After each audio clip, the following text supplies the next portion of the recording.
오늘 본문은 시편 44편 9절부터 26절까지 말씀입니다. 그런데 1절부터 8절까지의 말씀과 9절부터 26절까지의 말씀은 전혀 다른 상황에서 경험한 하나님을 노래하고 있는 시편이 되겠습니다. 1절부터 8절까지는 오늘 본문은 아니지만 과거에 하나님께서 어떻게 우리를 도우시고 조상들에게 행하셨는가 그 놀라운 은혜를 노래합니다. 그 약속의 땅에 하나님께서 그 이방 민족들을 내쫓으시고 우리 민족을 심으셔서 그 땅에서 번성케 하셨던 것을 노래하고 찬양합니다. 하나님이 도우셔서 하나님의 손으로 그 일이 가능해졌다고, 이것이 우리 힘으로 내 칼과 창의 능력으로 승리한 게 아니라 하나님의 오른팔로 그 일이 가능하게 됐었다고 고백하고 찬양하는 내용입니다. 근데 오늘 본문부터는 9절부터 26절까지는 이렇게 시작이 됩니다. 그러나 이제는 이렇게 고백하는데, 시간적으로 8절까지는 과거에 하나님 우리를 도우시고 함께 하셨던 승리의 형통의 날들을 이야기하고 있고, 9절부터 26절까지는 고난의 때를 살고 있는 지금 가운데 하나님을 붙잡고 잊지 않고 변함없는 하나님의 사랑을 노래하는 그 고백이 되겠습니다. 이 고백이 진짜 더 위대한 고백입니다. 저는 우리 교회에 지금도 환우들이 있는데 오늘도 기도하겠습니다. 할 건데 우리 나일주 권사님이나 임상원 권사님이 너무나 감사한 게 정말 죽음 앞에 서 계신데 믿음으로 서 계신 것이 보여지는 거예요.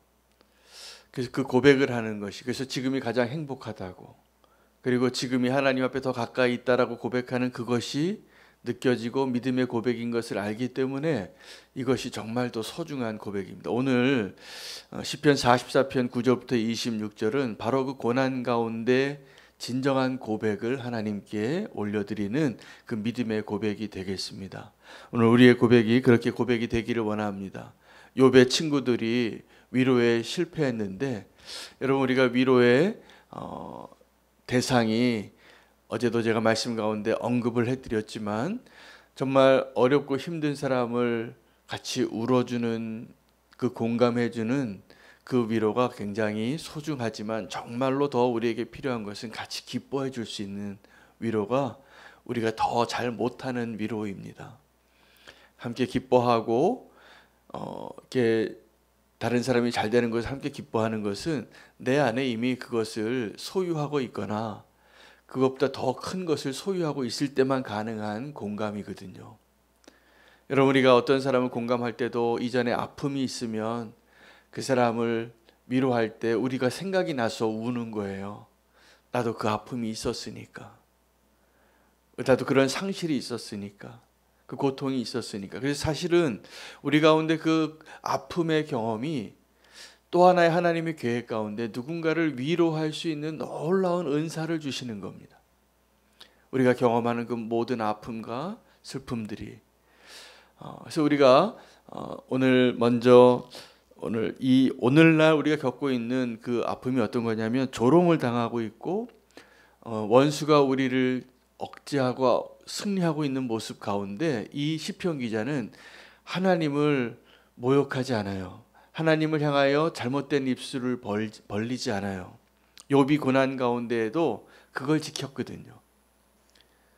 내가 지금 이해할 수 없는 고난을 당하고 있는데 하나님을 향하여 원망하지 않고 하지 말아야 할 말을 하지 않아요. 이게 중요한 거예요. 여러분, 우리가 때로는 잘 될 때가 있습니다. 형통한 날을 보내는 거죠. 휘파람 불고 지내는 때가 있고, 눈물 아니면 일어나지 못하는 때가 있어요. 근데 그 고난의 때에도 하나님은 신실하신 거예요. 그리고 그 신실하신 하나님을 의지하는 것, 그때에도 내가 부를 수 있는 누군가가 있다는 것. 오늘 시편 기자가 이렇게 이야기합니다. 하나님, 일어나십시오. 하나님, 깨워주십시오. 지금 나를 좀 도와주십시오. 어찌하여 주무시고 계십니까? 이러한 기도는 살아계신 하나님을 신뢰하는 자만 할 수 있는 기도예요. 지금 내가 고난 가운데 있지만 변함없이 나를 사랑하시는 주님이 지금 나를 포기하지 않고 사랑하고 계시다는 것. 여러분, 많은 사람들이 살아가면서 상처를 많이 받으시더라고요. 상처를 안 받는 사람 하나도 없습니다. 다 상처받습니다. 그런데 그 상처 받았을 때 우리가 반드시 우리를 변함없이 사랑하시는 하나님의 그 사랑으로 치유되고 회복되어지는 은혜의 경험이 필요해요. 그런데 그 은혜의 경험을 누리지 못하면 마음속에 보이지 않는 상처를 겉으로는 상처가 없는 사람인 것처럼 지내지만 진짜 상처는 보이지 않는 그 상처가 더 무서운 법입니다. 대부분 사람들이 누구에게 상처받는가 보면 상처받았는데 그 상처가 아물지 않은 사람들의 말과 행동과 그 모습으로 상처를 받는 거예요. 한 번 더 생각해 보면 여러분, 지금 여러분이 용서하기 어렵고 이해가 되어지지 않고 사랑하기 힘든 사람이 다 이유가 있잖아요. 그분이 다 이유가 있어요. 그런 어떤 누군가가 왜 저렇게 살까? 왜 나를 이렇게 괴롭힐까? 내가 전혀 되고 싶지 않은 그 모습이 어떤 사람이 사실 한 번만 더 기도해 보면 그 사람이 아픈 거예요. 근데 그 아픈데 그 아픔이 치유되지 않았을 뿐이에요. 어떻게 보면 더 큰 고통 가운데 있는 그 누군가를 향하여 이제 우리가 해야 할 바는 그를 위해 축복하고 기도하고 그가 회복될 수 있도록 기도해주는 중보자가 되는 거예요. 이런 일이 언제 가능하냐면 내가 건강할 때 가능한 거예요. 내가 부유할 때 가능한 거예요. 내가 온전할 때 가능한 거예요. 이런 것이 언제 가능할까요? 주님이 나와 함께 하실 때예요. 여러분, 우리는 다 상처받고 삽니다. 용서하기 힘들 정도의 그런 아픔이 있어요. 그 사람의 문제이기도 하고 나의 문제이기도 하겠죠. 여러분, 예수 그리스도는 우리의 치유자 되십니다. 우리의 보이지 않는 상처를 치유하시는 분이십니다. 오늘 그분이 저와 여러분을 온전히 치유하시는 놀라운 역사가 있기를 원합니다. 그때 우리가 주님을 부를 수 있는 겁니다. 오늘 우리가 주님을 부를 때도 왜 어떻게 부를 수 있습니까? 하나님 거기 계신 걸 믿으니까. 여러분, 탕자가 왜 아버지를 떠났을까요? 자유라고 생각하고 떠난 겁니다. 나는 이제 아버지의 간섭 듣고 싶지 않고 잔소리 듣고 싶지 않고 아버지 살아계신데 유산 반 달라고 해서 적지 않은 돈을 가지고 살 때 얼마나 신났겠어요. 여러분 혹시 그런 적 없습니까? 주머니에 돈이 두둑한데 내가 하고 싶은 거 마음대로 하는 그런 때를 한번 살아보신 적 없으세요? 그때는 좋아요. 그때는. 근데 나중에 한 번 더 생각해 보면 그거 더 좋은 데 쓸 수 있을 것이었어요. 아니면 그것이 더 다른 목적으로 쓰면 그런 목적으로 하나님 허락하신 것들이었는데 내가 잘못 허비한 것들이 참 많았을 겁니다. 우리가 생각하는 자유는 하나님을 떠나는 것이 자유라고 생각하고 하나님을 떠날 때 하나님이 우리를 어떻게 하시냐 하면 그냥 내버려 두시는 것 같아요. 언제까지요? 우리가 진짜 자유를 찾을 때까지.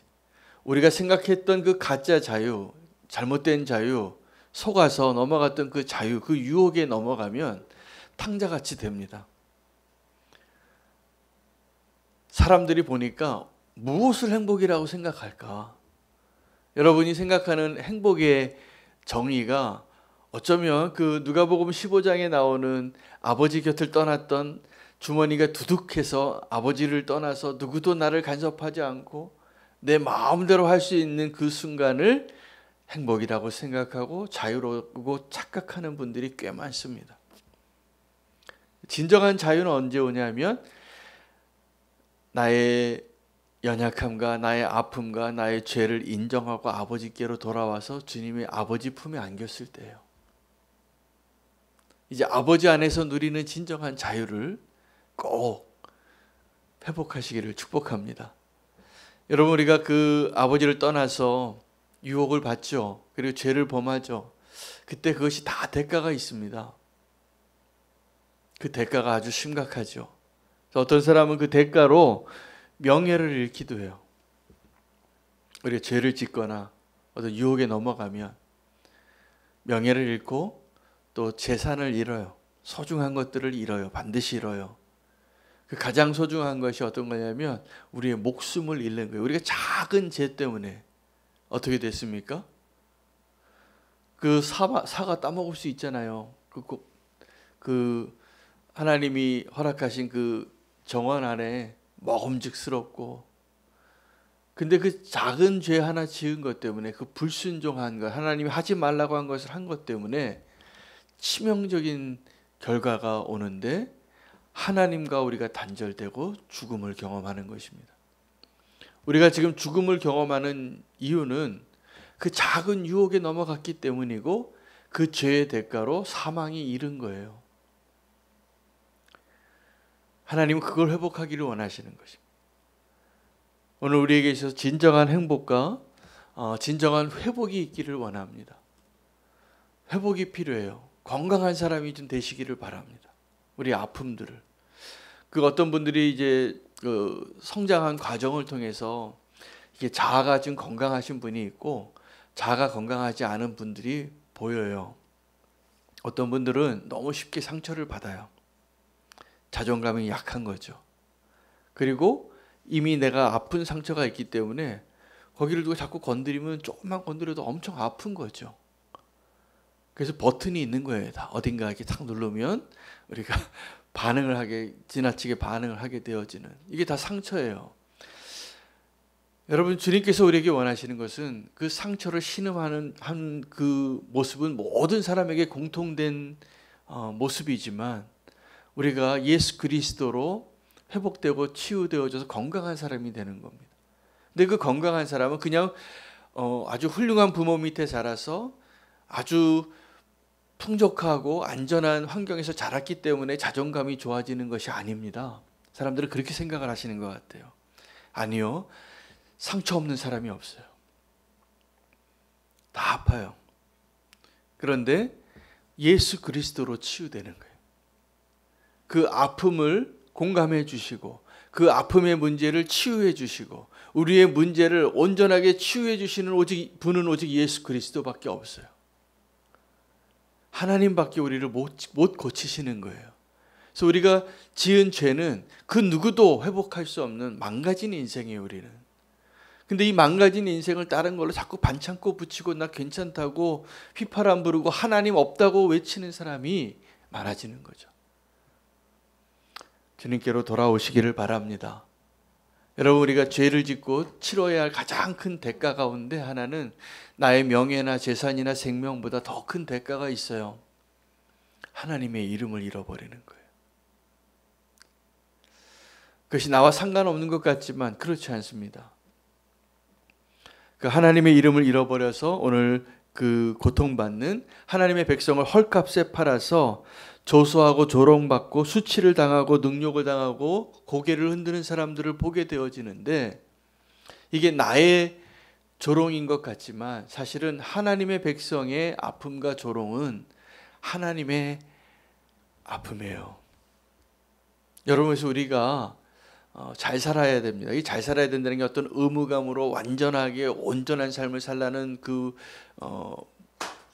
멍에를 지어드리는 것이 아니라 하나님의 이름을 위하여 하나님의 그 영광을 위하여 살아갈 때 우리의 삶이 온전해질 수 있기 때문입니다. 하나님의 이름을 위해서 살려고 노력하시기를 바랍니다.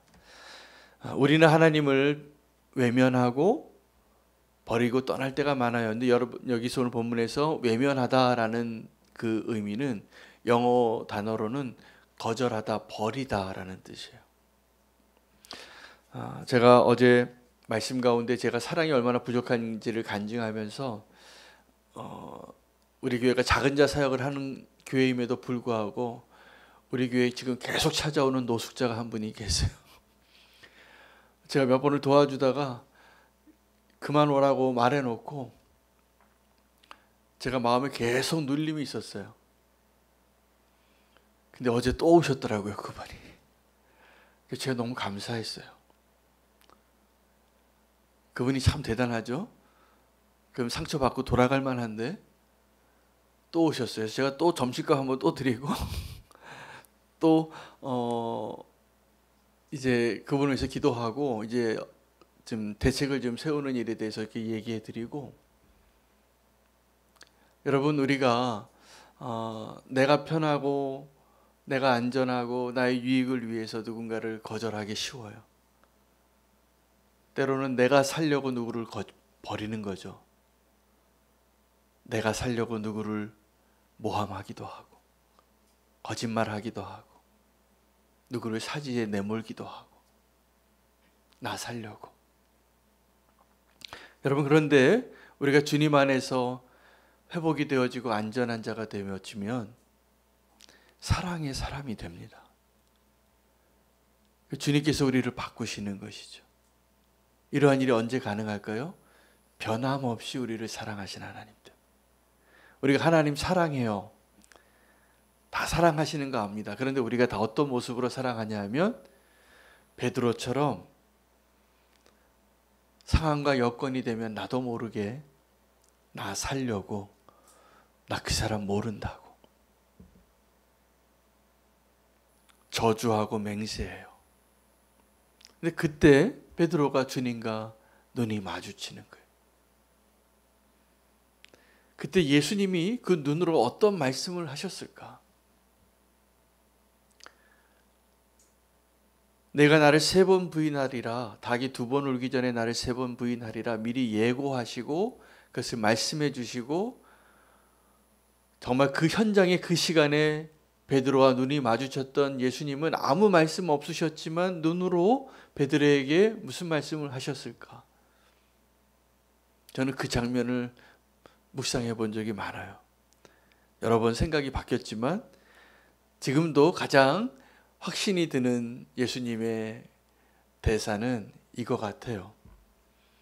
괜찮다, 베드로야. 네가 나 지금 부인했는데 괜찮아. 나는 너를 그래도 사랑해.